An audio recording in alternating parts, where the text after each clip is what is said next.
to us, we may forward it to their team, depending on what the question is. Yeah, they're very smart. They can answer a lot of stuff. If they can't answer it, usually it comes to our team. Lead times are on the websites, so just again some FYIs. The lead times that we post on BST, they are just estimates at the end of the day. We could get a massive order. There could be a part shortage suddenly coming up. They are subject to factory confirmation. So typically when you submit an order in BST, within 24, 48 hours, you will get an order acknowledgement. That order acknowledgement will have an estimated ship date. So a couple other notes, complete ship orders. So there is an option in BST of a partial shipment. I'd recommend don't ever check that off. So Sarah's got a very good explanation on that, and I will defer it to Sarah. I'm going to counter that only because I cover the West, and I go as far west as Hawaii.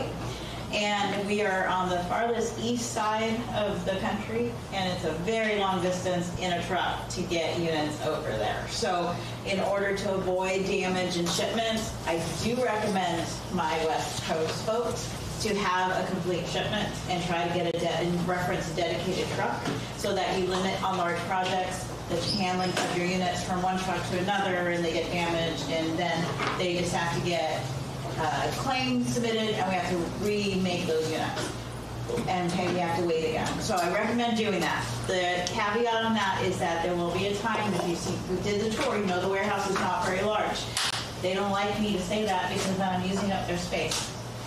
But if they want you to release it sooner, and maybe you do want some of those units when they're completed to be shipped to you, and they ask if you can remove that ship complete, they will go ahead and do that if you agree, and you'll know what units they are, but you don't incur additional freight charge. You'll still get that single freight charge if we ask you to take them in separate shipments. So that's the other benefit of doing that. But don't be shy to ship complete if you have a large order that's traveling today across the country. So, is there a certain quantity that you're going to max this out on if shipping complete? Because you're running over 300 units complete. No, and that's when we probably phase the job a little bit more. So if you have a large job, they may ship them in certain, when they have a truckload, maybe they ship them when they have a truckload. And that way you don't have to worry about the damage of that. Are you going to go through warranty at all on that? You talking anything? I don't have anything warranty. Okay, so I'm going to throw something else out there real quick. If you have units that arrive damaged, accept them, make notes on your packing slips. If you reject them, the trucker is going to put them back on their truck, and eventually they'll come back to us, but they're in no hurry to get them back to us. What you then do is do a warranty claim. Whoever in your office is doing warranty, they will submit a warranty saying freight damage, and then depending on the damage, we'll either get you a new panel, new parts. If it's beyond repair, we'll get a new unit created and in production and shipped to you, and we will do the freight claim portion. You do not worry about doing a claim with the shipper. We handle that for you. I know that's not true for all manufacturers, but don't reject it because they'll just leave it on the truck until it eventually comes back, and we can't help you if we don't have pictures or information on the unit for that. Thank you. You say that so much better than I can ever say it. So now we're going to kind of talk about our series evap units. Those are one of those custom engineered to order units. Talked about it briefly yesterday.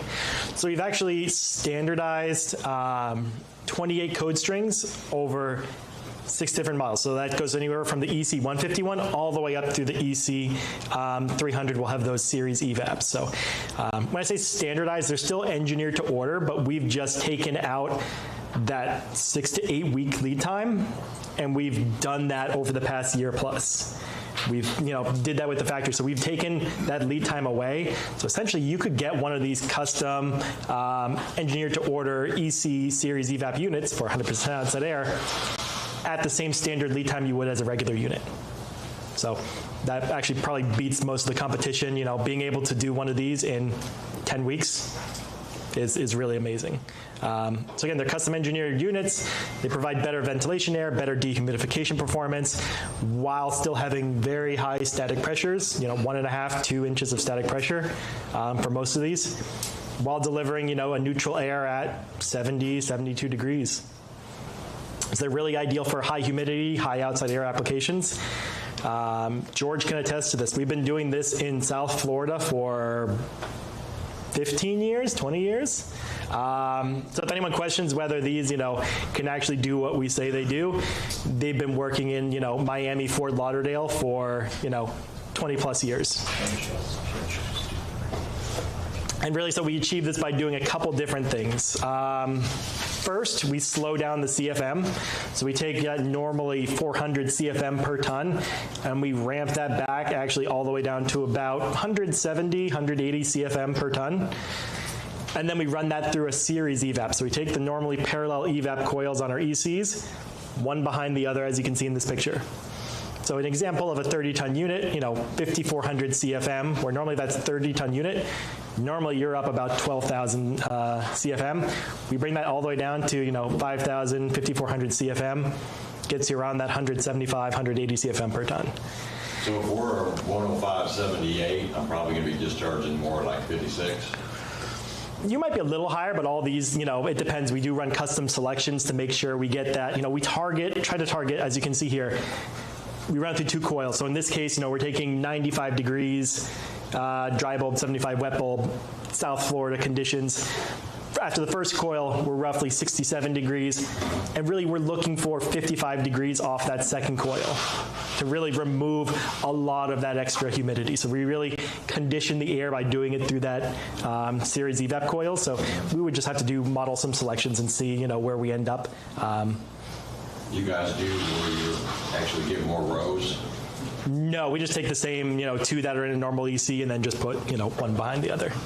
And then following that, we actually have modulating hot gas reheat. So we take that 55 then, use PNID methods, bump that all the way back up to about 70 degrees. That is user customizable. That's a point on the points list. You can use the cam, you can update that, you can edit that to whatever that's needed to be. So kind of the reason we did this whole standardization project is we're reducing the lead time for anyone. So previously, 5 to 7 weeks, which is now actually more like 7 to 9 weeks with the focus on this new refrigerant. We've essentially eliminated that. Also, we removed an engineering fee. Any engineer to order does have an engineering fee associated with that, because that is extra, usually CAD work, that's piping work. You have to update all the bombs, do all that. So that is a lot of extra work. So normally we charge for those engineering fees. Removes that from those. So that's a savings. It's $1,200. That's a net price. So that's a flat $1,200 right off the bat cut out. We've also standardized options across the board. So we've added a bunch of options that historically we ran 20 years worth of data on these units, and we pretty much found that these certain options are always selected. So it actually, we've included the flow proving switch automatically. We include take apart construction. A lot of these are retrofit.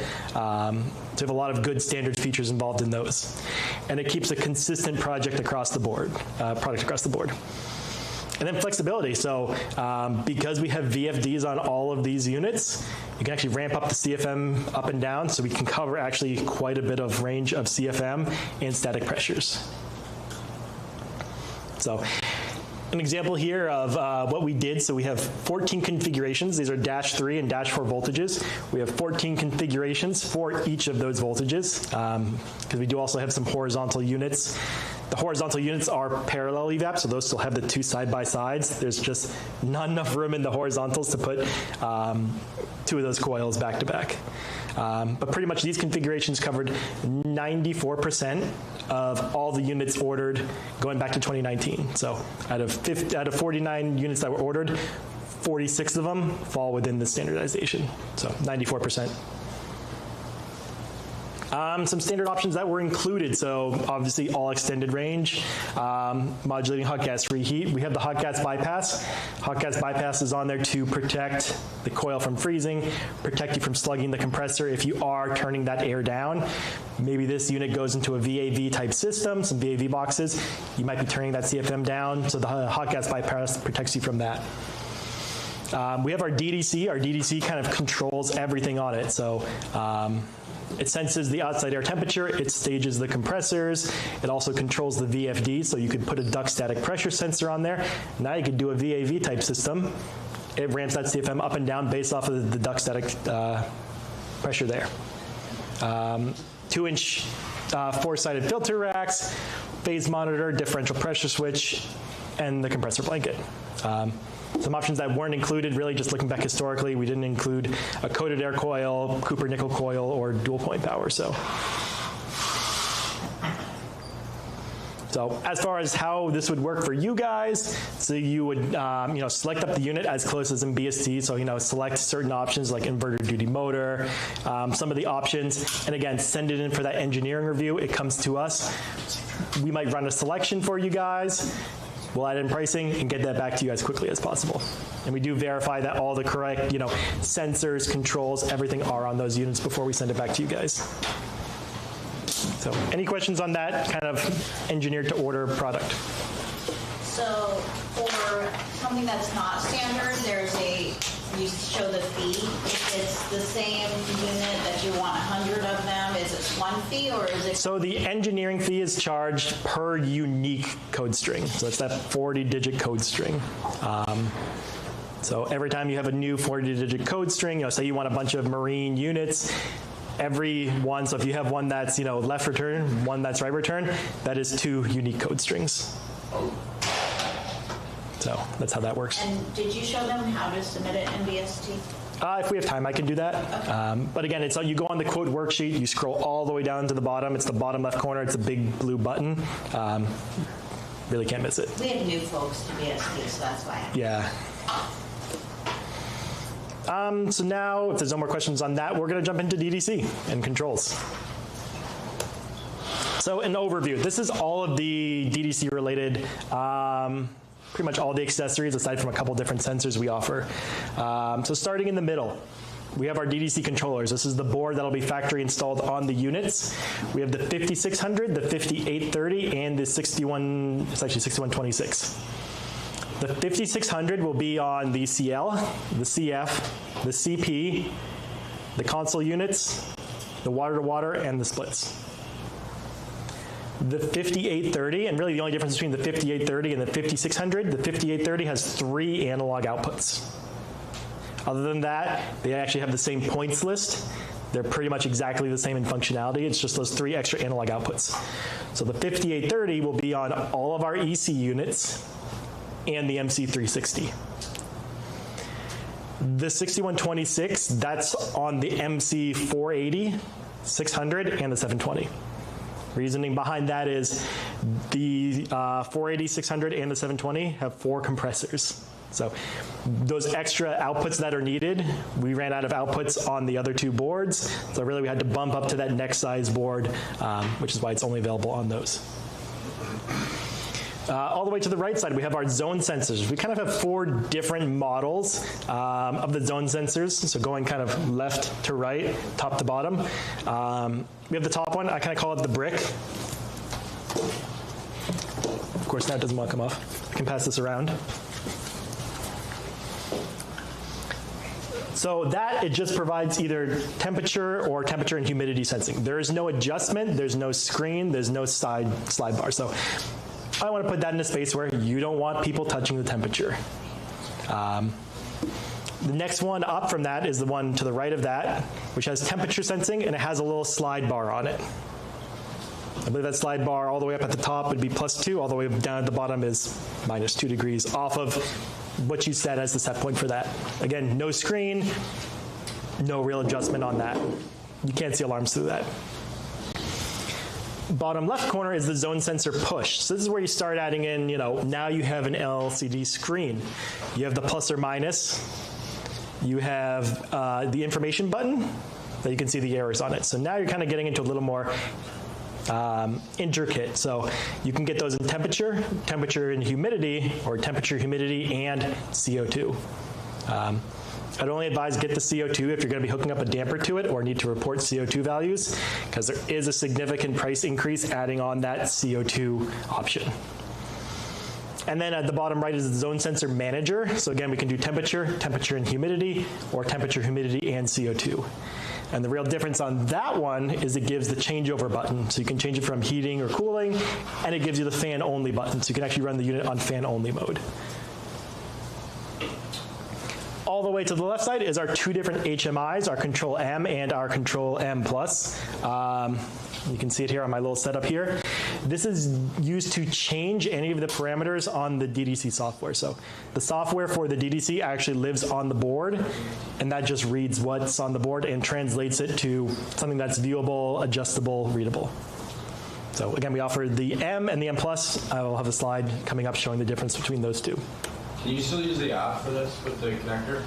Yeah, I'll also go over that. So the other solution is you can get a virtual version. It's this cable right here. You can buy this cable. It's a lot cheaper than the controller M. And what this does is you can hook this up to any Android app. So you can download the app off the Google Play Store. If you have an Android phone, an Android tablet, currently it only works with Android, unfortunately. But you can link it up with that. It's a bit cheaper option, and it's kind of a virtual version of this. Really great. I mean, you could toss that in your backpack. You could bring it along to job sites. I kind of prefer it a little better. This device here does require 24-volt power. So you kind of need to, what we see a lot of people is you kind of have to splice some wiring. You can actually connect that up to the power on the heat pump itself. And then you need to wire it into the unit. So there is a little bit extra work using that handheld device versus the virtual. As far as navigation though, that is a little bit easier to navigate than the app version. Are you able to do a demo of that? Oh yeah. Yeah, that's after I go through all this, I'll show a demo on the virtual version. So as far as the DDC controllers themselves, they come in either BACnet, ARC156, MSTP, Modbus N2, or actually now we don't have LawnWorks. LawnWorks is no longer available. They do work in tandem with the UPM, so the unit still comes with the UPM, and it works in tandem with that to protect the compressor and the unit from all those faults. So high low pressure, high condensate, freeze protection on both the evaporator and the condenser, brownout protection, and now the leak detection sensor for the refrigerant. Another great thing is the user can reset hard lockouts through the building management system. So it's a great feature. You can reset the UPM. So if you have a hard lockout right from the front end of the system, you can actually reset any of those hard lockouts from the front end of the system and not need to go to the unit physically. Can you use computer software to do this? I tried to use a Player Field Assistant, which is essentially the same. Yeah. I can't get to work though. I don't think ours is supported with that. It's not, it's just the Android app. Yep, that's correct. BACnet compatible? Yep. Okay. Yeah, there are little dip switches on the board. There's 4 dip switches, and you can adjust the baud rate, and then you can pick BACnet, MSTP, Modbus N2, and all those. So very easy to adjust. Any adjustments you do on the board, the dip switches, the rotary dials, any of that, make sure you do that when the board's off. I think it's pretty common with any board if you're adjusting any kind of dip switches or anything. Make sure the board's off, adjust those, turn power back on. You can do it when it's on, but then you got to turn it. Yeah, you can do it when it's on, but then you have to recycle the power. I just recommend, turn it off and do it. Does the BACnet require like TCS net relays or? I don't believe so. Go straight to the board? Yep, right to the board. So yeah, you can control a whole bunch of different options, like third-party on-off dampers, third-party duct heaters, SCR electric heat, control valves, our own water-side economizer. Also things like VFDs, the modulating hot gas reheat, a modulating outside air damper. On the big boy, the 6126, is actually capable up to 48 inputs and outputs, so there is actually a lot of customization available on that one. So what comes when you order the DDC? You select that DDC option in that 40-digit code string. What do you get? So obviously you get the board factory installed right from the right on the line. You also get a discharge air temperature sensor anytime you have the DDC option. That's mounted on the fan housing of the unit right on the outlet. So you get a discharge air temperature reading, how accurate it is, coming right off the fan, debatable, but that is right from the factory there. And you also get a leaving water temperature sensor that automatically comes also whenever you order the DDC. Any factory installed options that you order, so if you order hot gas reheat, the wire side economizer, factory installed two-way valve, the DPS, those will all come factory wired to that DDC board also. So that doesn't require further field wiring and modification for those. And then also at the end of the line, before the unit ships out, they actually go into the DDC board and program and set it up for, if you have hot gas reheat, they make sure they change binary output 5 to hot gas reheat. They change it to wire side economizer. They change, input 5 to the flow proving switch. So any options you have, those will be factory wired and configured. Again, brief snapshot of our zone sensors. So you can see, based on this chart, this is available online in our submittal information, all the different features. So you can kind of see, you go from, not as many features with the one on the top left to the bottom right. You have pretty much all the features available. Do the remote zone sensors, do they daisy chain back to them to them? Yep, so you can daisy chain up to 5 zone sensors. It averages out the value, so if you have 5, it'll average the 5 temperature sensors. If you have 5 with humidity, it averages out the 5 humidity. You do need to configure the DDC to let it know that you are looking for 5 of them. And on each of the zone sensors, you need to change the dip switch to address it 1, 2, 3, 4, 5. So Can you see those on the master controller, like on the bottom right, where you see the remote on the master, or they're separate? No, you daisy chain, you wire them all into the input on the unit, and then in the DDC software, that's where you configure it, saying, I'm doing multiple zone sensors, set it up for averaging. If you lose a sensor, does it disregard it, or does it pull it in the average? George, do you know that? If you have it set it up for, looking for a zone sensor reading and you lose the sensor. They can't find it. I think it's maybe with the error. Yeah. I want to say The error, you're going to get an error. See that in the But is it like, you roll like a minus 999 or something, or like? I think in that case, it's going to be the ERR error. Okay. Right. Then we got 160, that's when the sensors are bad, and 999 is I know what you're talking about, but that's more like a bogus type of issue that you have to address. Yeah. We have instructions on what to do. But we have actually taken care of 90% of that issue Okay. in the software. Yeah. We did have, That's kind of what one it is. time we did have an issue where you could see it more. Yeah. It was a communicating situation. If you order a sensor that had CO2, but you're not really looking at CO2. Yeah, that's what I had to do. I had to go in, that's why I bought the tablet. I went in and just started. Gosh, yeah, so it's good for you. But that's been worked into the software. Okay. So we offer the CAM and the CAM Plus. So what's the difference between the two? The CAM, up top, they look very similar. The CAM controller M is a one-to-one device. That's the CAM hooks up to one heat pump at a time. So if you get that, you just bring it heat pump to heat pump to heat pump to heat pump. It's a one-to-one device. The M Plus is a bit different. That can connect to up to 50 devices all at once, but it does that over a BACnet network. So it's kind of, when might you use one or the other? I kind of generally recommend the controller M over the Plus, just because when anyone's going to be needing that, you're going to be doing your startup, you're doing your test and balance. In most cases, your BAS guys have not come through yet to hook up BACnet. You can still connect it to the BACnet on each heat pump, but it is a little more for the M Plus compared to the M, so you're paying a little bit for that extra functionality that you're not using. So in general, I recommend either the regular CAM or get the cable, and either if you have an Android phone or an Android tablet, you can download the app. The app is actually free now. I have it on my phone. I've brought it to job sites. I've showed people, I've started up, shut down units, changed set points, do some pretty awesome things with it. So as far as the... Do you plug in the controller still too? What was that? The thermostats have the connector at the bottom, right? Yeah, you can actually plug in You don't it. even have to go plug in right in the board. You can plug into the controller. Yep, that's correct. I think I had issues with that last. I think it figured it out. Yeah. So yeah, we just had a question. You can actually plug in the the virtual version right into the bottom of the zone sensor there. So you don't actually need to go, up on a ladder up to the unit. If you do have the zone sensor wired to the unit, you can just do everything from there. So quickly going to kind of go over all of the inputs and outputs. There is a lot of customization that's available with these units between the inputs and the outputs. So as far as input 1, I think we have 4 different options available for this.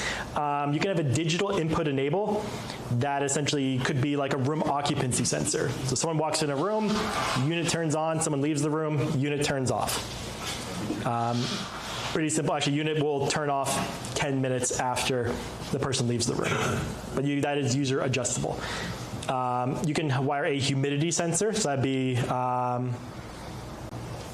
if you wanted a relative humidity value reading to report back to the BAS, or if you had hot gas reheat, you could say, hot gas reheat turns on when the relative humidity reaches X amount, and it shuts off when it reaches this amount. A CO2 sensor, you could also wire it into there, or a duct static pressure sensor. Typically, we see input 1 used for a duct static pressure sensor if you're doing a VAV type application. I'll actually show you guys in a bit how to configure specifically for that application. You'd wire that to input 1. So if you wire the duct static pressure sensor into there, but don't go in the software and change that input 1 to a duct static pressure sensor, it's never going to work quite right. So really, I'd recommend any job where you're having DDC, either add one of these, either the CAM Plus, or the handheld, the cable, to a job. If you have DDC, definitely add that. Or if you have a startup guy, make sure he has one of those. It's better than getting to the job site, realizing you need to change something. Now you have to order it, you have to deal with the parts team, you overnight that, you've lost a day of work. Input 2, get a lot more for input 2. A lot of these are for 10K ohm temperature sensors. You can have a zone remote sensor, so maybe you don't want these ZS zone sensors, you just have a 10K temperature probe somewhere in the room or space. You can have an outside air temperature sensor. You could wire a 10K ohm temperature sensor outside and get the outside temperature reading. Really don't see that too often. Entering water temperature sensor. So if you're using something like the water side economizer or the boilerless electric heat, that's where you would wire in your entering water temperature sensor to that. A mixed air temperature sensor. So if you have some kind of mixing box where you're mixing some of that outside air with the return air, you can get that mixed air temperature reading. You can get a return air temperature. And then again, you can repeat with the digital input enable or the humidity sensor. So a lot of customization available on these. Inputs 3, 4, and 6 are factory standard. You can't ever change those. Don't wire anything else. Those come pre-wired from the factory. So input 3 is the leaving water temperature sensor. Again, that comes factory installed. And input 6 is that discharge air temperature sensor. The only caveat, kind of what I said, is you can mount, in some cases you might want a duct temperature sensor further down in the duct. You get a truer, more accurate reading further down in the duct. So you wire it to, you take out the one from the factory, wire it in there, you put in that 10K ohm temperature sensor, and you place that further down in the duct. You will get a more accurate reading because it allows the air to kind of come out of the unit, mix, flow down the duct. You'd also do that if you're doing discharge air temperature control because you're getting a more accurate reading downstream of the unit where you just change one out. You don't have to change any settings, you just remove the one and add in the new one. And then input 4 is just where the UPM board itself connects to the DDC board. So that allows all the alarms, all the protection, all that fault information to come through to the DDC control. And input 5 is probably the most confusing thing on this control. I believe there are, yeah, it continues. I think there's 9 different options for this. And there's actually, if you add in a special input expansion module, I think there's another 6 options available. A lot of these are third-party options. So like a dirty filter switch, that's not something we offer from the factory, but if you had a dirty filter switch, you can wire it to that input 5. Can also function as the entering water temperature sensor, which I explained earlier for the economizer or the boilerless electric heat.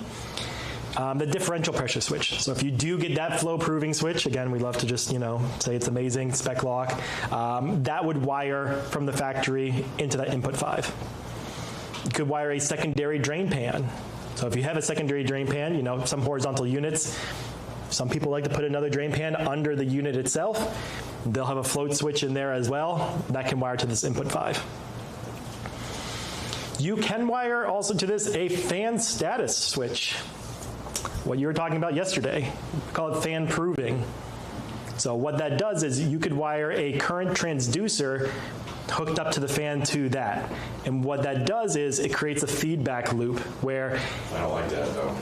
It falls if you give a belt drive, it's going to show it's running. Yeah, well, it creates a feedback. So it sends the signal out, and it needs to get a signal back. If when you tell the unit to go into the fan mode, when you turn on the fan, if it doesn't get a signal back within a certain amount of time, you shut down the unit. So that's fan proving. You are actually proving that the fan itself is running and sending that signal back. A valve end switch. So that's something where, if you have a loop valve, so that's, if you have a loop pump on the unit, if you send a signal out to the loop pump, that pump needs to send a signal back to the unit that the pump has opened.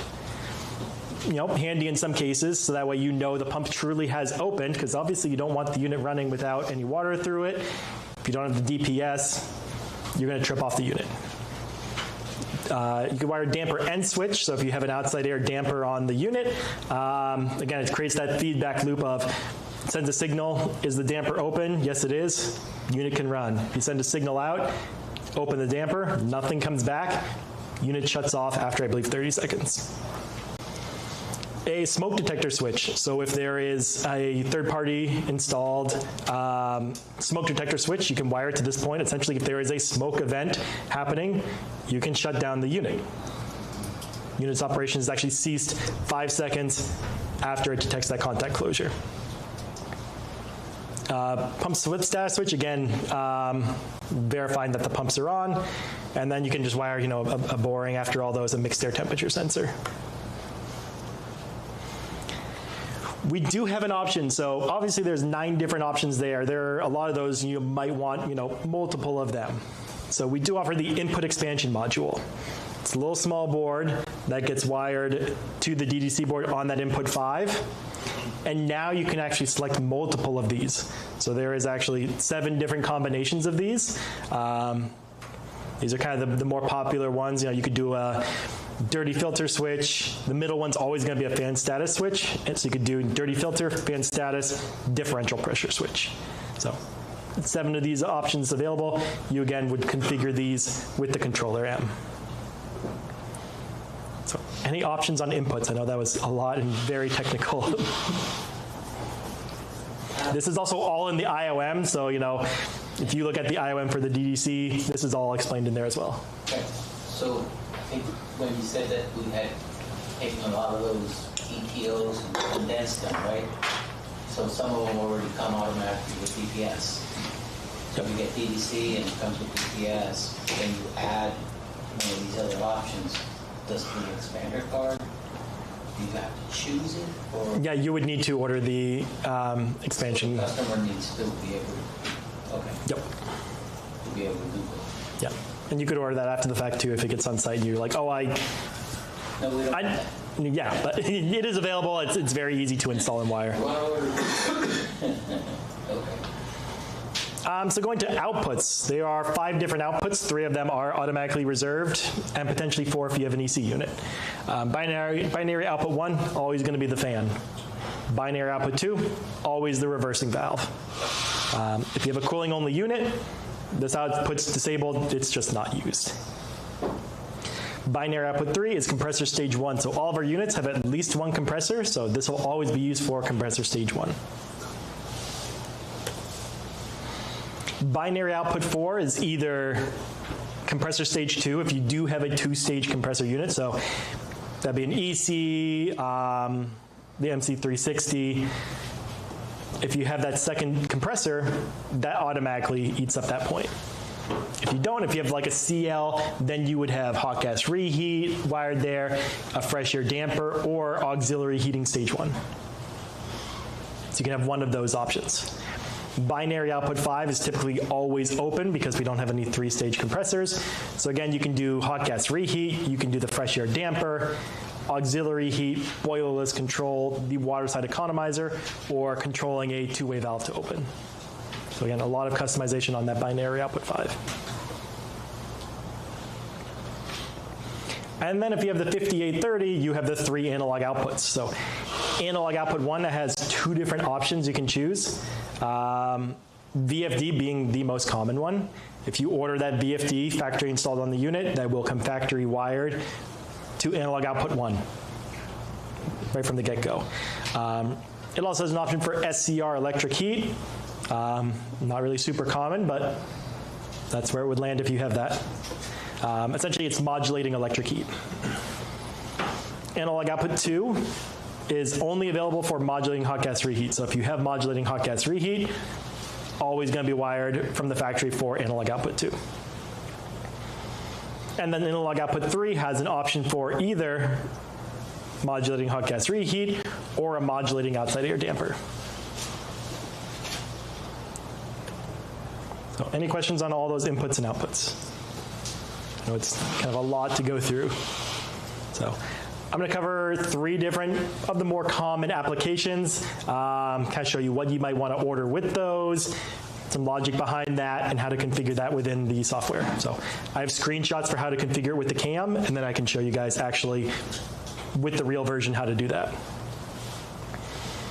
So heat pump with hot gas reheat. So kind of what, why, and when. So what it is, so it's reheating cold, dehumidified air using the compressor capacity. So when the air is going to be delivered to the space, the hot gas reheat is used to ensure that the air is more comfortable. So, usually during the typical, cooling down the air, you do remove some humidity, but that might not be all the humidity you need to remove from the air, especially if you're in, South Florida, if the unit's serving a gymnasium. Typical another application we see, a yoga room, things like that. Probably want hot gas reheat, you're going to get pretty steamy in those areas. So it does decrease the relative humidity. Ideally, humidity levels for human comfort should actually be 60 to 70% relative humidity per ASHRAE recommendations. I can actually see via this sensor right here, the current relative humidity for this room is 58%, which is surprising considering how humid it is outside. So that's really, the relative humidity in this room is actually, per ASHRAE, pretty much spot on. So it does actually also elevate the dry bulb temperature to a neutral temperature to achieve that comfort. I'm sure it's 60 to 70. I thought it was 50 to 60. 70 seems high. Depends on the temperature. Yeah. And it's 70%. Well, that way, it depends on the temperature. I think it's 70. So yeah, this type of application could be used for an office space that requires humidity control. In combination with this, we're also going to, for this application, be adding in a on-off outside air damper. So you're going to have that combination of bringing in that fresh air, and maybe that's what causes that humidity to bump up a little bit more than it usually would be. So for hot gas reheat, so the hot gas reheat does require a relative humidity reading. 3 different ways you can get that for our units. Either a ZS combination sensor, so one of the temperature and humidity sensors, a 0 to 5 volt humidity sensor wired and configured to either input 1 or 2, or you can actually get that value from the BAS network.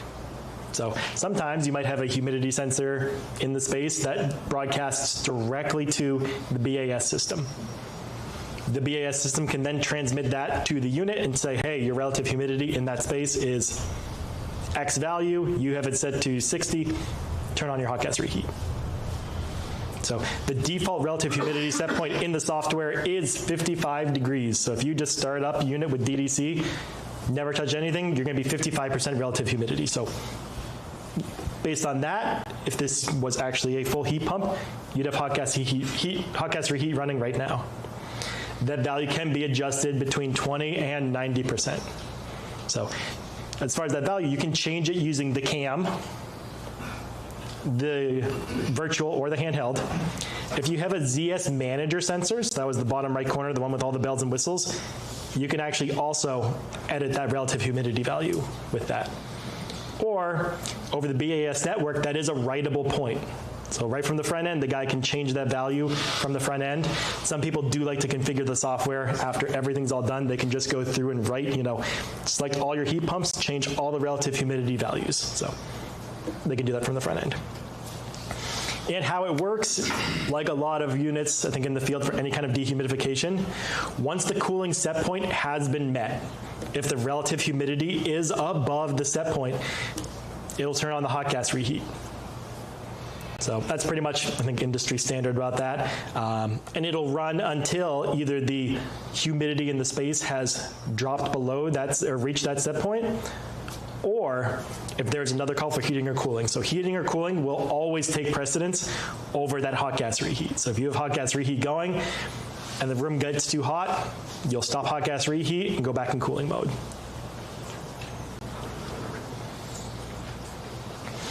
As far as the outside air damper that we've included for this specific application, our unit can actually control an outside damper 4 different ways. So you can control it based on occupancy. So once the room is occupied, whether an occupancy sensor or based on a schedule, 9 to 5 from the front end system, they're telling the unit it's occupied.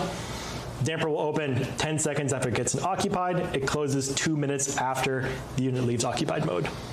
That's all customizable.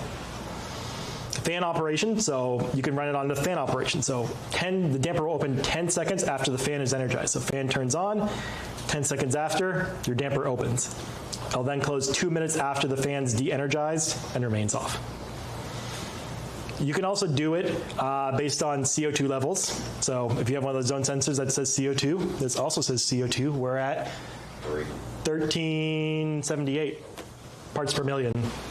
So Here? Yep, or at least right here. Probably because I'm just babbling hot air right into it.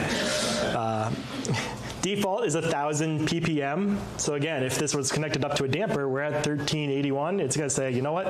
CO2 level is getting high in here. Let's open up the damper. Let's bring in some outside air.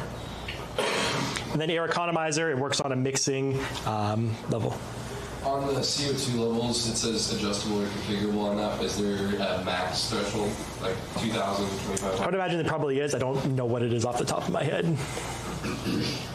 And then again, if paired with the damper end switch, the compressor operation is actually not enabled until the switch is engaged. So until that damper is fully open and indexed open and completes that loop, the compressor operation does not happen. So again, the benefits of the damper end switch, it does create that feedback loop where the compressor operation isn't enabled until the switch is fully open.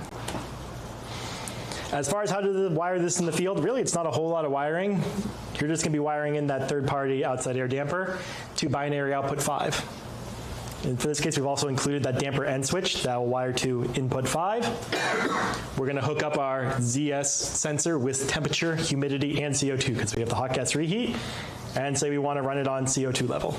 So that wires into the RNet ports over on the side of the unit, and the controller manager also wires to those same ports. So the damper has to have an in switch, or can it be just open? You don't have to. It just adds that feedback loop. It helps protect everything. Not required by any means.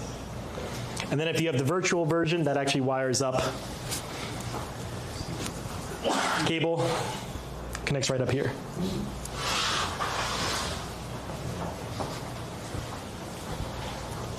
So then how to configure it with the cam. I'm going to kind of show you a couple slides, and then when we're done, I'll run through with the cam how to change a whole bunch of different settings. So this is what the screen of it looks like. You're going to click on settings first, and the settings will always bring you to this screen on the right side. You can change up to 9 different things, so unit settings, device settings, the device being the controller manager itself. Another nice feature about this actually, this does come with a temperature and humidity sensor. If you're in a very high-end house and someone likes all the fancy tech and everything, you can actually use that and put one of those in every room. It'd be very expensive, but some people like, all that customization gadgets. They can see exactly what the unit's doing at all times. Unit options, zone control, discharge air temperature control, schedule, BAS values, or set points. So For this, we're going to be going into settings and then unit settings. One thing I will note, probably the number one of the top calls George gets is someone has a unit with DDC. They're trying to start it up. They're doing their testing, balancing, commissioning of it. They hook up a zone sensor. They can say, okay, the room's 70 degrees because it's a brand new building. It has never been conditioned. I set my thermostat to turn on at 60 degrees. Nothing's happening. Unit's not coming on. The reason is when you have DDC, the standard factory from the software comes with something called occupancy command. Default on our units, the occupancy command is BAS command. What that means is that unit is looking for the BAS to tell the unit, go into an occupied state. Until that unit is put in an occupied state, it is never going to turn on. So what you need to do, come into the CAM, go into unit settings, change occupancy command to manual override. There are 4 different options for control: digital input, local schedule, so that will run off of, if you had the unit starting up, you could actually program a schedule with the CAM onto the unit. Say it's occupied 9 to 5, unit will run on 9 to 5. If you put it in manual override, as soon as you back out of this screen, that unit's going to start up.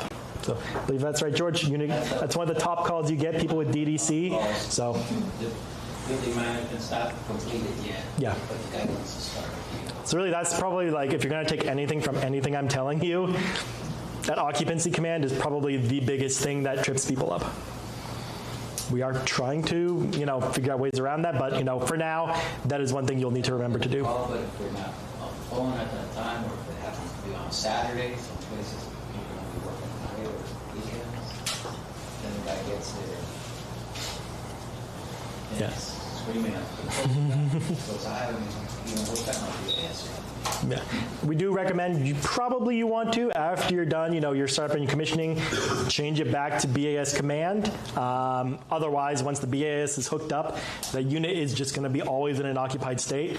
That is a writable point. They can just write those all at the front end anyway. When the BAS contractor comes through, you can just, again, highlight all the units, change this AV points on the points list back to BAS command. So next, on that same screen, we're going to scroll down to binary output 5. For this example, it says boilerless. That's one of the options, but we're going to change that to a fresh air damper. That then says binary output 5, recognizes that the signal for that is that outside air damper. Always make sure whenever you change any settings, when you scroll all the way to the bottom, it's a little checkbox. Make sure you click Save Settings, because if you back out, nothing's going to save. You're just going to have to do it all over again. So always make sure you click the Save Settings. So now that you've got it recognizing there's a damper, we can configure how that damper works. So again, I'm going to go into Settings, and now I'm going into Unit Options. So rather than a setting, we're going to an option for this device. So right up at the top is hot gas reheat, so that's the first one you could configure. Again, that's set, you can see 55% relative humidity is the default. It actually has some logic in there where the dehumidification is enabled and the relative humidity is 2% above the set point. You can actually change that 2%. That is user customizable. And then from there, there's a little IAQ, that's indoor air quality. That gets you into the screen for the damper. So when you click that, brings you to the screen on the right side, and you have ventilation options. That's where you choose, is it based on CO2 level? Do you open on the fan? How do you want that to operate? So we did this one, opens on fan. Again, that's where you can change the parts per million. Default's 1,000. And you can also set when it has a high alarm. So in this case, default is it'll have a high CO2 alarm if it's greater than 1,200. So again, right now that would be sending an alarm to the front end saying, hey, we're 1385 parts per million for CO2, like, check something out. So any kind of questions on that, again, I'll show you with the handheld how to actually, real time, how to navigate that. Yep. That parts per million, 1,000 to 1,200 where you had it set up, is that like an immediate, or is it like if it's 1,200 for a half hour?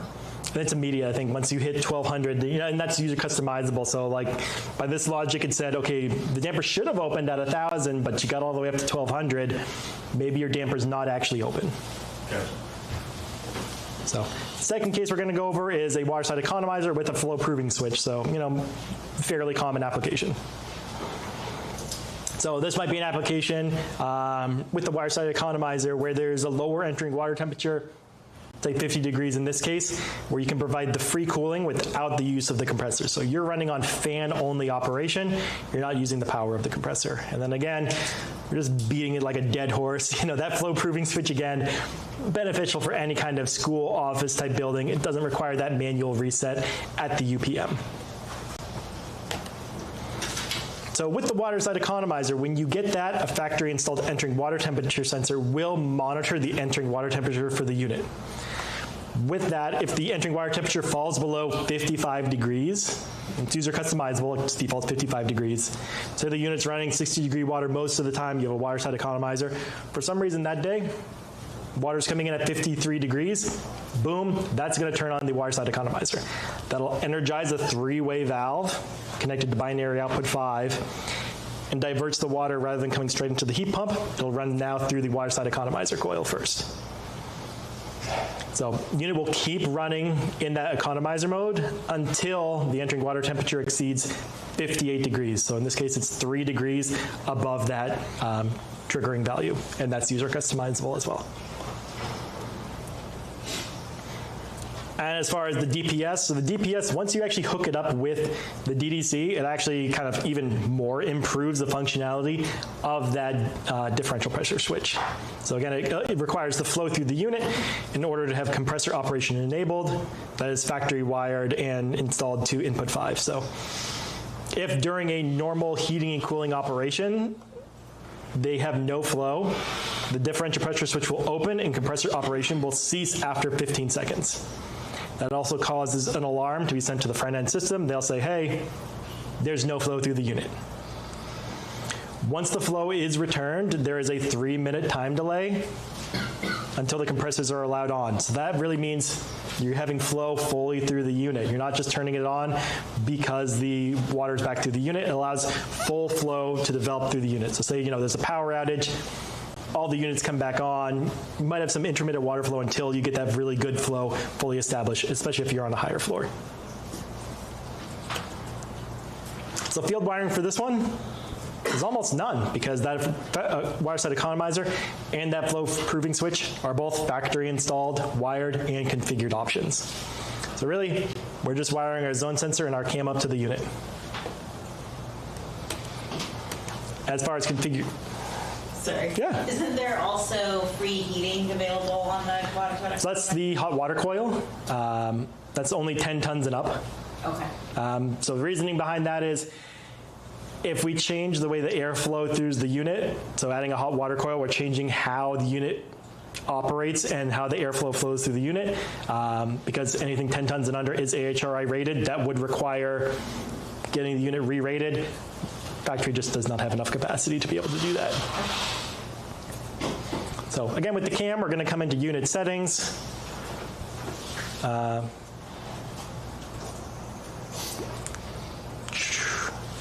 Actually, remember, you need to go into unit settings because everything is already configured from the factory. You're already having that flow proving switch on input 5.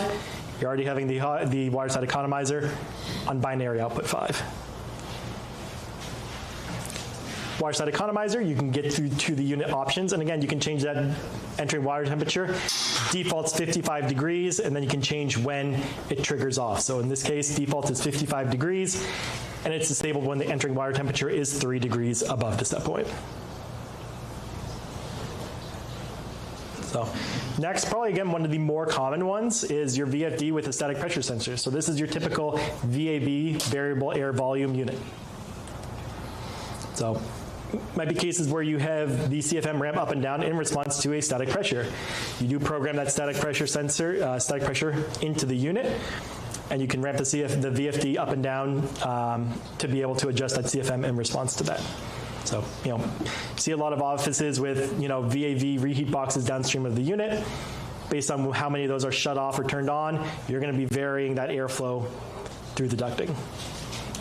Again, we don't recommend, I think I mentioned this yesterday, turning the CFM down to less than 50% in cooling and 80% in heating. just protects the unit, and it's best practices on those. And this is just, note, this is just purely for ramping the CFM up and down. This case here does not provide any kind of discharge air temperature control. The next case I will show you adding on that discharge air temperature control portion to it. So as far as field wiring, you're just wiring in a duct static pressure sensor. So that is available in BST. That's under the DDC accessories dropdown. Click DDC accessories. It's going to be, I believe, the last or second to last accessory on that list. So you add that, that'll ship loose. You'll get that on the job site in the same box probably as the ZS Manager, as your cam. You're going to wire that to input 1 on the unit.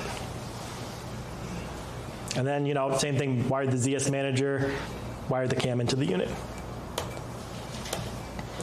Again, as far as configurations, this one does require some configuration because you are field installing that sensor. So you're going to go into unit settings, and under UI1, so that's universal input 1, we're going to change that. So default right now we have it as, for this example, a duct temperature probe. You change that drop down to a duct static pressure sensor. You click save at the bottom. Make sure you always click save. Again, I like to harp on that because some people don't. Within that unit settings now, if you click unit configuration at the bottom, it brings you to the unit configuration screen. This is also, if you're ever having any trouble with the unit, weird things are happening, going to unit configuration is always a good spot to kind of verify the unit's set up how it should be. So you should always, make sure the compressor stages are correct. So in this case, 1 compressor, 1 single stage. It's a couple different options. You might have, 2 compressors, 1 stage, 1 compressor, 2 stage. Make sure in most cases, I think it'll probably be heat pump. Make sure your evap coil configuration is parallel. The only time that ever changes if you get one of those series evap units. So don't ever change that from parallel to series evap. Make sure that stays parallel. But the one we're going to change in this case is the fan operation. So we're going to change it from start, stop. Essentially, that's telling the fan, come on, come off. If you click that, there's actually a second one on the drop-down that says S/S plus VFD. That's static sensor plus VFD. That's telling you now the fan operation is going to be controlled by the VFD in response to that static pressure sensor. And then as to configure the static pressure sensor, again, we're going to go into settings, this time into unit options. And if you scroll down below the ones we did earlier, you come to variable frequency drive. So there you can actually set the VFD minimum fan speed and the static pressure set point. So you can, default is 1. I'm not sure if there's an upper limit to that. I'll have to, check into that and let you guys know, but that's where you put the static pressures in there. So if you set 1 inch, it's going to be maintaining 1 inch of static pressure at that duct static pressure sensor. As you're opening more boxes, you're going to ramp up that VFD, give more airflow because it knows you're having more boxes open. As you close those boxes down then, that static pressure is going to go up. You're going to back that CFM off. That's all handled by the unit control. Any questions on that one? So Are you seeing those applications? Are these all pretty applicable to what you're selecting out there? I know I see these a lot.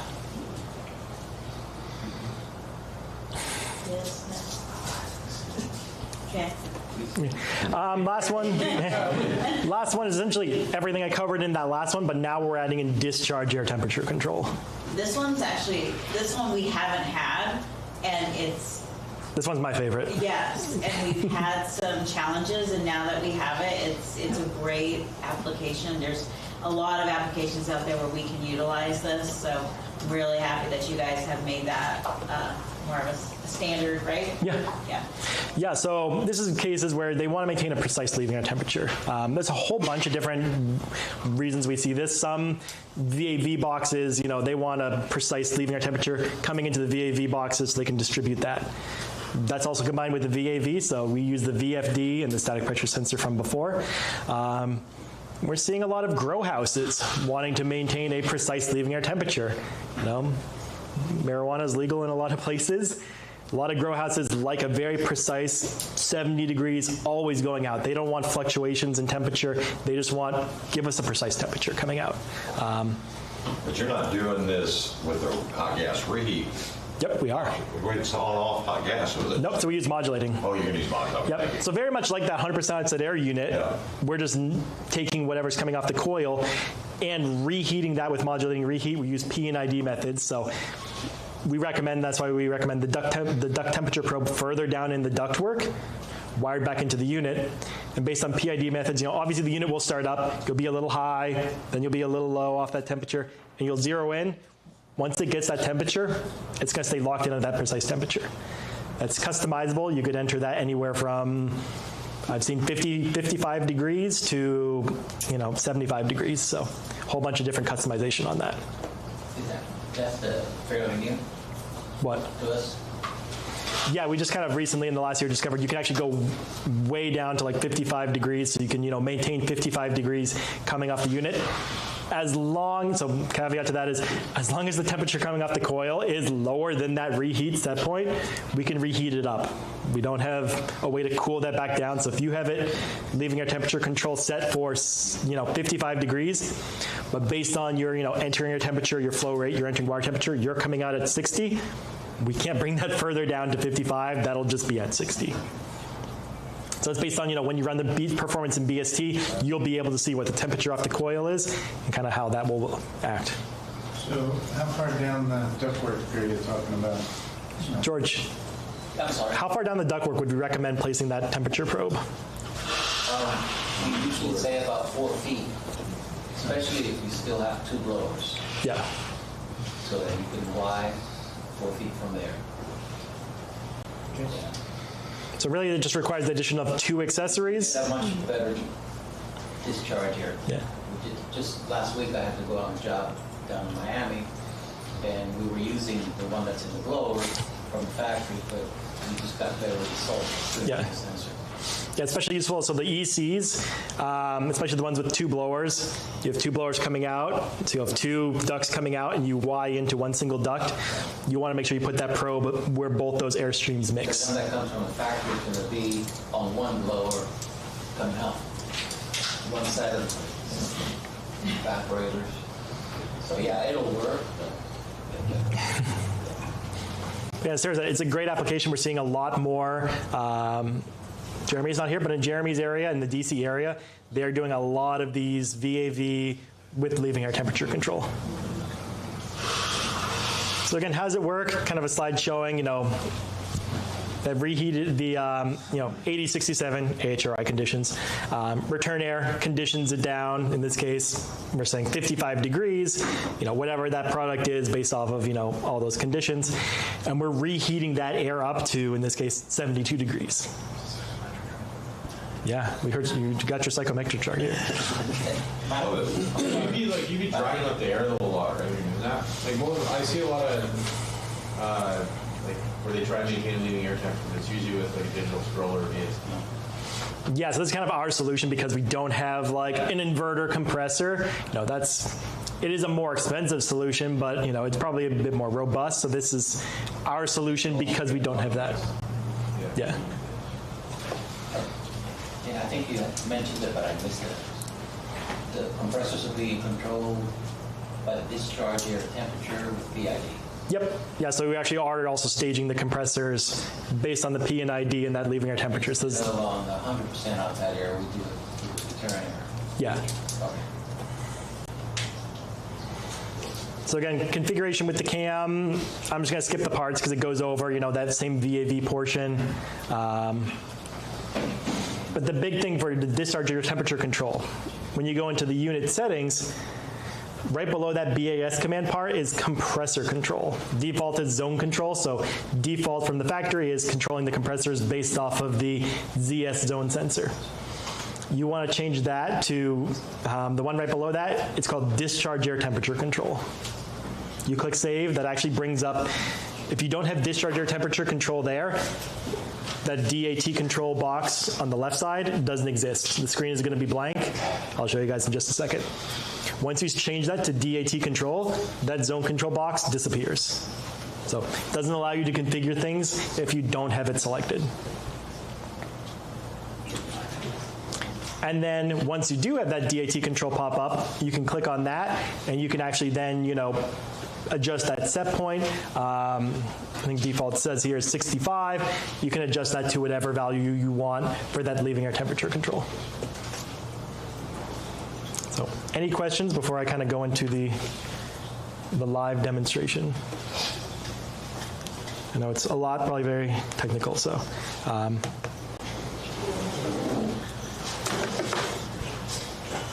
So going into this, so I have a little demo unit set up here. It's a UPM board. It's got ZS sensor. It's got the cam. For this exercise, to show you guys how to do this, I'm going to take the virtual, and you plug it into the UPM board.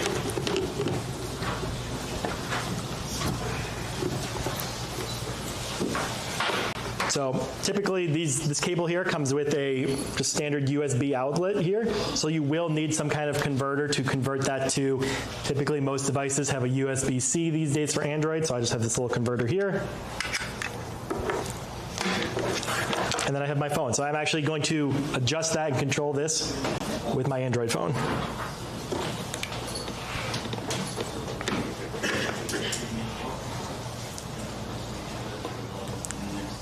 So it's going to connect up.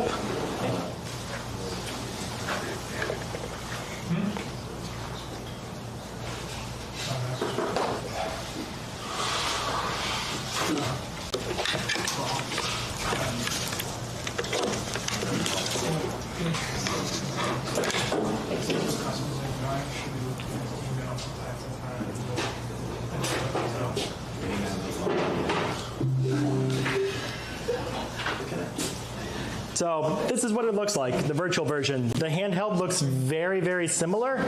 There are some slight differences between the two and how the screens look, but the overall functionality really is the same. So this will show you, it's got little green lights for compressor 1, compressor 2, which one's energized, if the fan's energized, if the reversing valve's energized. Also at the top here, it shows if it's occupied or unoccupied. Currently, we're in an unoccupied state. It'll also tell you the zone temperature, the discharge air temperature, and the leaving water temperature, all from this, nice little home screen here. So I'm going to scroll down here. I'm going to click settings. So this looks just like that screen we were just in. We have all these different options. So I'm going to come first into unit settings. I'll show you guys what's here. So again, the first thing I said, if you're starting up a unit, you want to come in, I'm going to change this BAS command here. So you can see the 4 different options there: digital input, the local schedule, BAS command, or the manual override. So I'm going to change that to manual override. I'm going to scroll all the way to the bottom, and I'm going to click save. You guys couldn't hear it, but as soon as I clicked manual override, that clicked. So it was actually sending a signal now that the unit it's telling the unit, you're in an occupied state now, turn on. So based on the temperature, I believe it was going to go into cooling. So coming back in, next we have compressor control. So as I mentioned, the discharge air temperature control, you'd select that second one down. We also have other ways to control the compressor. You can actually have the BAS itself control the compressor. You can have a zone control remote, or you can actually have it, the cam itself, if it was in a space with the cam, wired up to control the unit. I'd say default, most of the cases, probably you're either going to be zone control or the discharge air control. And then below that, you select the wall mount sensor. So in this case, because we picked zone control ZS, it's going to be the ZS zone sensor. Below that is where you start picking your inputs and outputs. So you can see binary output 5 in this case. The unit had hot gas reheat, came wired from the factory with hot gas reheat. If you didn't have anything wired to there, this is where you could change it to that fresh air damper. You could change it to that auxiliary electric heat or a condenser water valve. So kind of a whole bunch of different options you can choose on this one. Universal input 1. So this is where, if I was doing a VAV application, this is where I select my duct static pressure sensor. We'll pick that for this case. I didn't click it. Input 2, so again, all the ones I showed on the board, outside air temperature sensor, entering water temperature sensor, a whole bunch of different options available for that. Universal input 5, so this is where we have the 9 different options. and really 10 if you also add in the input expansion module. So if I did have a case, I'm adding in that input expansion module. I'm going to click that. I clicked the wrong one. I have fat fingered it. So now it has under UI5 input expansion module. Now it added one more choice that wasn't there before, the IE module. So this is where you pick one of those 7 ones, that combinations of, dirty filter switch, fan status switch, DPS. Below that is the RNet input. So this is where you would need to go in and tell it which kind of ZS sensor you're using. So we have, I believe there's 1, 2, 3, 4, 5, 6, 7 different ones available. So you need to tell it, is it temperature only? Is it relative humidity only? Which one it is. So for this, I believe we have the temperature, relative humidity, and CO2 from the sensor. If you had the 5830, this is where your analog outputs would be. So if I did have a VFD on it from the factory, this VFD control would actually already be pre-selected. You wouldn't need to do that. Only time you might edit that yourself would be if you're adding in a third-party VFD and want the DDC to control it. You, again, would just need to go in and select VFD control. Analog output 2 is that modulating hot gas reheat. Analog output 3 is that modulating outside air damper. So any kind of questions quickly on that? Inputs and outputs. So next, say we're doing that VAV unit. I'm going to come into unit configuration. I'm going to come down. I'm going to change that fan operation from start to stop to that static switch. Don't know why you changed back. SS plus VFD. Check the save. Go back. So that's unit settings. And unit options, this is where you can customize those factory installed options. So again, hot gas reheat, it says the dehumidification set point, when it's enabled, water side economizers below that. So again, that 55 degrees where it comes on, and disabled when the entering water temperature is. So this is a free text field on some of these. I can change that to wherever 4 is. 4 degrees, so. Once you really start getting into it and playing around with it, it's a very easy device to use. So it's almost kind of like if you can get a hands on it and just kind of play around with it, you can figure out how to use it very quickly. Below that's your VFD, so you can adjust your static pressure set point. You can also configure the input expansion module from this. So when you select this input expansion module, you get 3 different options. So I had the dirty filter switch, the fan status switch, and the valve end switch. But say I'm only using 2 of those. I'm not using the fan status switch. I'm going to scroll down here, and I'm going to enable the 2 I want to use, and click Save. So that's unit settings. Some other things you can do. You can program a schedule in here, so you can click on any of these days.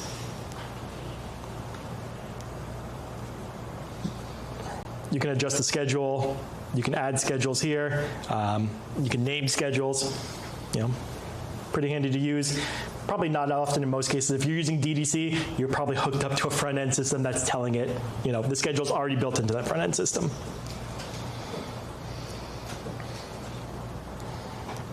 Some other important things. So device settings, this is just from the cam itself.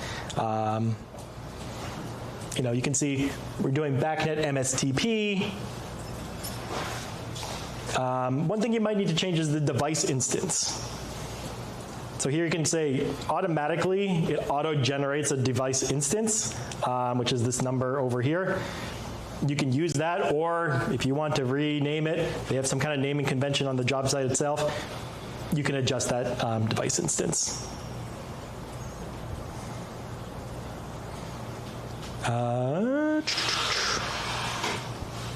Here you can go in and click set points. If you have this, this is where the value in this in a configuration, a startup tool becomes really handy.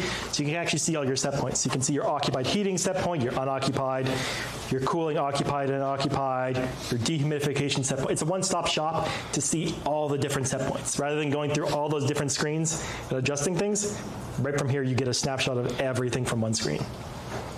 Your dehumidification set point, your ventilation, your CO2 levels, your discharge air control, your air economizer if you had one, your water side economizer, boilerless control if you had it. So that's kind of the CAM. Can you export say you wanted to set everything up, can you export a config file and save it for something? Unfortunately, you can't. This one is set for discharge air control? Is that what you I did VAV. Yeah. Okay. What are our fan options?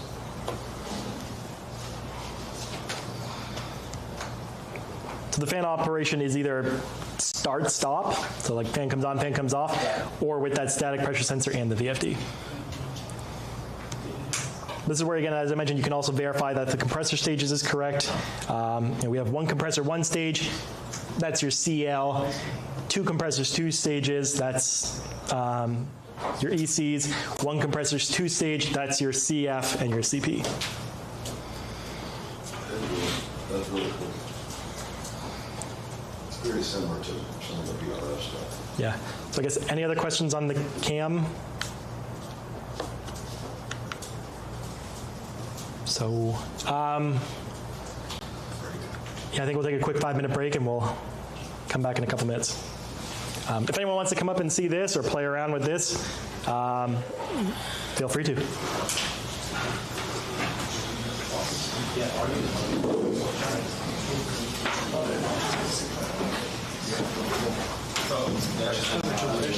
What? Just have a quick question. Yeah.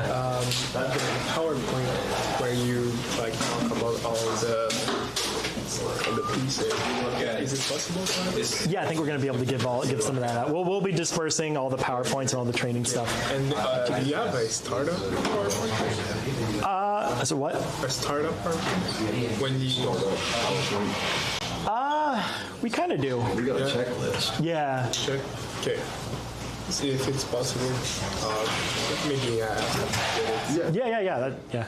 I mean, definitely the checklist in the IOM is like a really good place to start. It says all the values you want to check, and then you record it. We recommend you leave it at the job site so the next person that has it also can take a picture these days now with your phones. That way you can store it, on your own computer. Okay. So you're directly connected to the DVC, right? Yeah. So, but didn't you say you could connect through either a master or through a remote or whatever too? Like you said, and you don't have to go up on the roof. You can do it. Yeah, I believe you can connect to the bottom of there.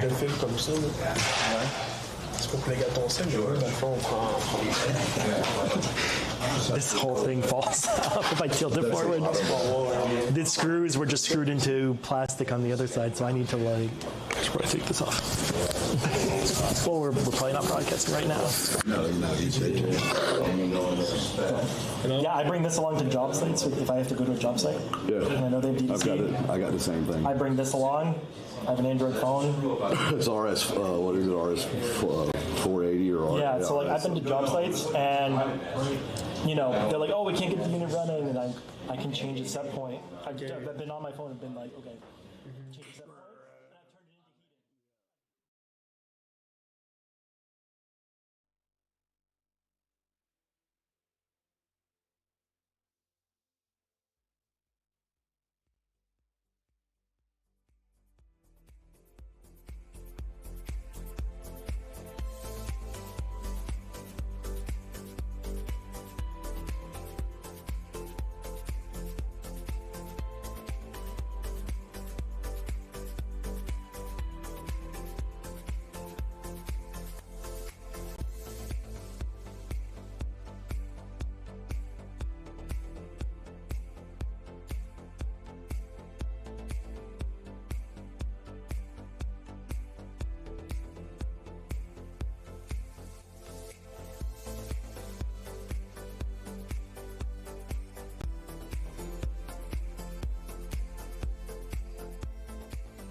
shit. I ain't going to it again. Figure out how we get there.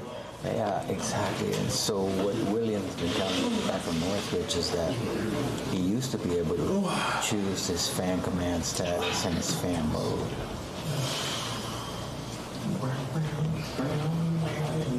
Where that would be. I have a feeling that these are the things that DNP was bringing up to. What? No, you're going into PID stuff. I don't want to touch it. So what happens is I don't think that. So this is on the handheld cam. It must exist on this somewhere. Where's the fan screen? That's what I'm trying to find. But the reason I bring it up, Cliff, is because this is what DNT was saying, is that he didn't see the same screens available. Yeah. I mean, I was on IOM. this job site. Unfortunately, my cam doesn't want to work right now. Otherwise, I'd check on that. I don't know if something's loose, but it's not getting anything. Also, I also find this app. What is the name? This is the name of the app. Let's get it from him. So Okay.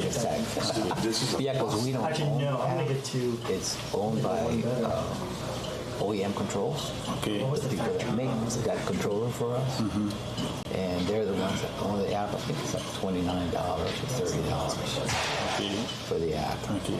But it's got a specific. But now it's for free. The app says.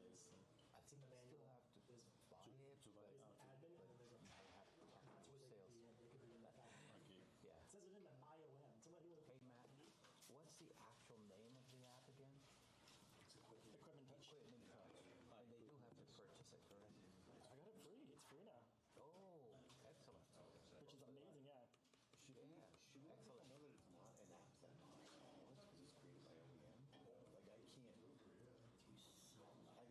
excellent.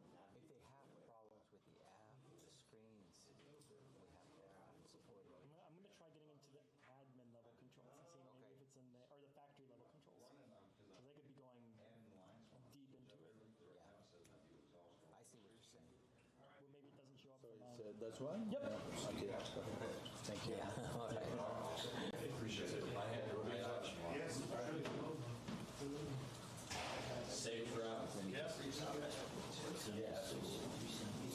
says factory is the user logged in with the factory password. No, it might be Is this I'm getting all the values from maybe a wire is something. I jiggled it and it's doing something. Dude, take care. Connection with Facebook. I was going to say try service. Maybe hiding in service, which is from that main screen.